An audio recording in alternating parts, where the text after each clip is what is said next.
18 miles to go. It's all to play for, and it's a dogfight.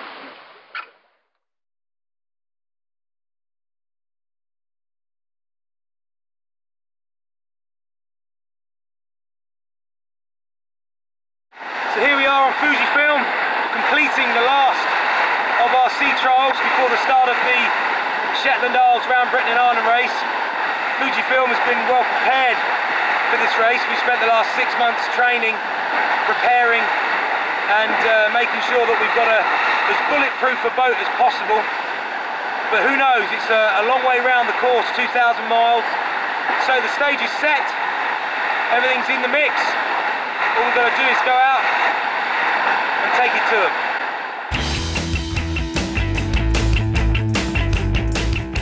The Shetland Round Britain and Ireland race really is a tough challenge. It started in 1966, and every 4 years since then, it really has been a race to do for anybody involved in short-handed ocean sailing. The duration of this race very much depends on the type of boat that you're sailing. For the fastest boats, around 20 days to complete the course. But of course, for the slower boats, the much smaller boats, perhaps a week longer if the conditions are pretty harsh, as they always are on this Round Britain course.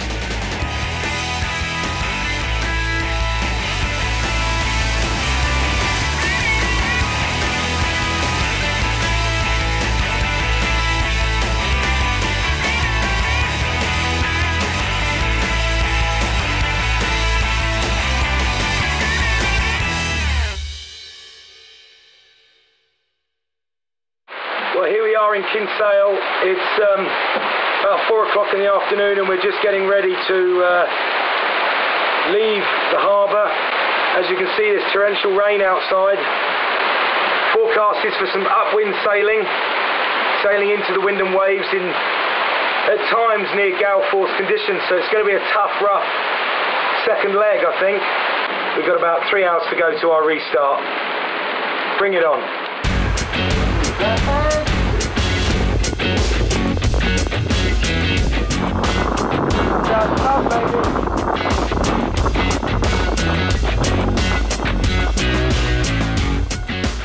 Here we are off the northwest tip of Ireland. We've got the Raymarine Code Zero up, making about 9.5 knots.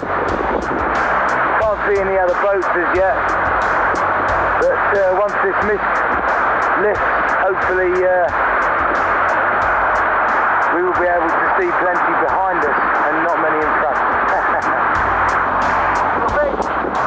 Excellent.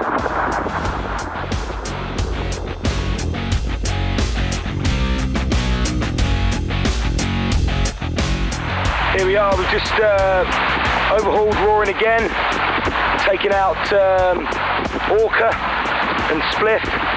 We've got about 30 miles to go to the Fastnet, and things are looking to plan at the moment.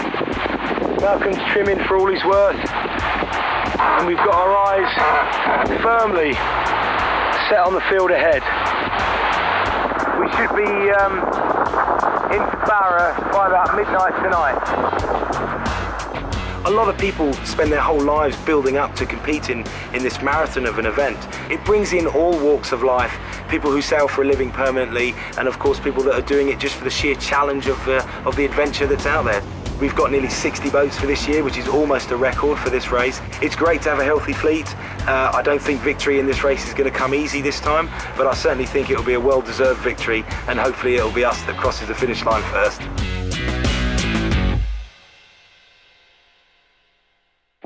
Just up here we've got one of the multi-hulls of the boat called Drama Queen. She set off about an hour before us this morning, leaving Barra. So we've really reeled her in. That's a good sign that we're doing well. Or it's a sign that they're not. Pretty much the whole fleet is trapped in the high pressure that stands over the top of us. So we're just doing our best to coax as much speed out of the boat, out of all of our boats as possible, really. It's a beautiful, peaceful day out here.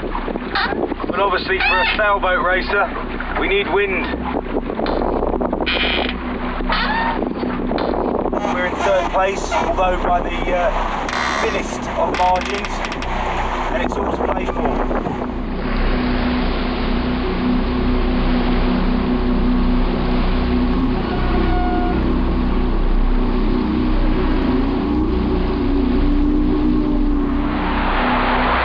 Tough going. We're at the front of the fleet, leg 3. Got about 190 miles to go to Flugger. Pretty tired, it has to be said. Both Malcolm and I have been pushing hard since the start of this leg, and it's starting to take our toll. We just about 15 minutes ago hit some kind of underwater object. We don't know what it was. We think it was some sort of sea mammal. It felt soft and rubbery, although it was a bit of a thud. We were doing about 11 knots at the time, so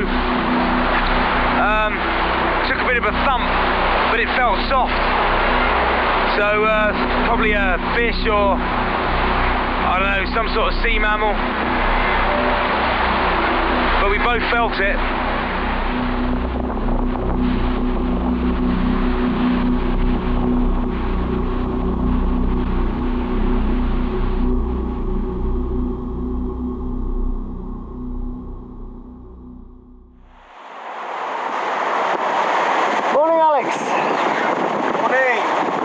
Flugger, just off our starboard bow, the most northerly tip of the Shetland Isles.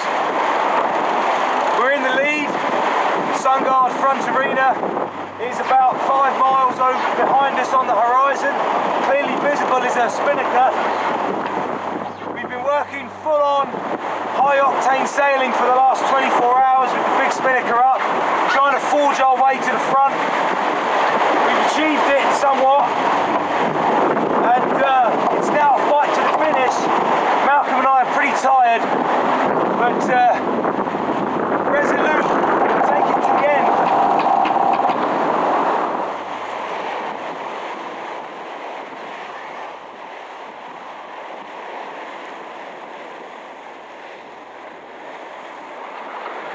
Just changed down from the masthead spinnaker to the Code 5. The Code 5 is more like a big furling jib, but it's still a whomper of a sail. Malcolm and I are pretty knackered. We had a bit of a struggle, a titanic struggle to get the masthead spinnaker down. There's a lot of wind out there. We were surfing up to 17, 18 knots in about 24 knots of wind, so it's a bit of a beast in those conditions. And it looked like there was a squall coming in, so we needed to save that sail, and it was a very vulnerable sail in these conditions, so we decided to get it down. And now we've changed to the Code 5, which is a smaller sail, more versatile, and it means we can punch it right up the wind range if we need to. But it's full-on high-octane sailing, that's for sure. From a racing perspective, this really is a marathon split up into several legs, so pacing yourself is going to be a really important factor.